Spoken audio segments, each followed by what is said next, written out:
હવે 1 થી 25 આંકડા લઈએ. કેટલા આંકડા લઈએ? 1 થી 25 અંક લઈએ.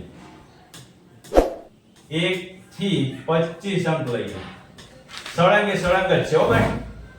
જો કોઈ પણ સરવાળો કોઈ પણ ગોઠવણી કરવાની હોય ને તેમાં સળંગ આંકડા હોય ને તો જ મજા આવશે. 1 થી 25 અંક લેવાના. સરવાળો કેટલો થવો જોઈએ? બધે 65 થવો જોઈએ. સરવાળો કેટલો થવો જોઈએ? 65. આમ આડો 65 સરવાળો થવો જોઈએ. કેટલો સરવાળો થવો જોઈએ? 65. ઊભો પણ કેટલો થવો જોઈએ ભાઈ?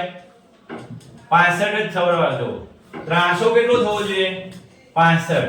આમ ત્રાસો તો કે એમે 65. ચલો હવે આ 1 થી 25 આંકડાને કેવી રીતે ગોઠવીશું કે ઊભો ને આડો ત્રાસો બધી રીતે સરવાળો 65 મળે.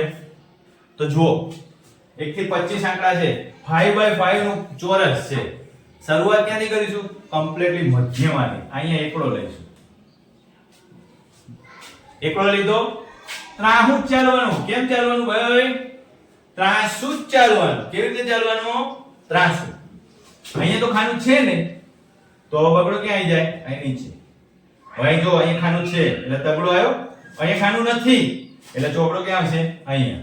પાંચડો ક્યાં આવશે? હવે અહીંયા આંકડો આવી ગયો એટલે પાંચડા નીચે છગડો, સાતડો, આઠડો. અહીંયા ખાનું નથી તો નવડો ક્યાં આવશે? અહીંયા. અહીંયા પણ ખાનું નથી તો 10 ક્યાં આવશે? 10 ની નીચે જતું રહેવાનું. 11 12 13 14 અને 15. અહીંયા ખાનું નથી તો આમે ના જવાય. 15 ની નીચે મૂકી દો. 16. અહીં ખાનું નથી આમ જાઓ એટલે અહીંયા આવશે 17. અહીં ખાનું નથી એટલે 18 19 20. અહીંયા આંકડો આવી ગયો એટલે 21 22. અહીંયા આવો 23 અને 24. હવે અહીં ખાનું નથી એટલે નીચે આવી ગયા 25. ગોઠવાઈ ગયું. કરો સરવાળો. જો બધાનો સરવાળો કરો. 15 ને 8 23 23 ને 24 24 48 17 65. થઈ ગયું? ગમે એમ સરવાળો કરો તમને મજા આવે. જો 17 ને 13 30 ને 5 35 ને 20. કેટલા થાય? 35 ને 20 56 ને 9 65. થઈ જાય સરવાળો? તમે ગમે તેમ સરવાળો કરો. તાળો મેળવવા માટે ખાસ શું ધ્યાનમાં રાખવાનું? અહીંયા તમે એકડો અહીંથી લીધો છે તો એની નીચે જ 25 આવવા જોઈએ. ક્યાં આવવા જોઈએ? એની જ લાઈનમાં એની નીચે 25 આવવા જોઈએ. એ બંને વસ્તુની ખાસ ધ્યાનમાં રાખવાની. આ 1 થી 25 આંકડા છે, અલગ અલગ આંકડા છે. સરસ રીતે ગોઠવાય. યોગ્ય રીતે ગોઠવાશે તો જ સરવાળો બધે 65 મળશે.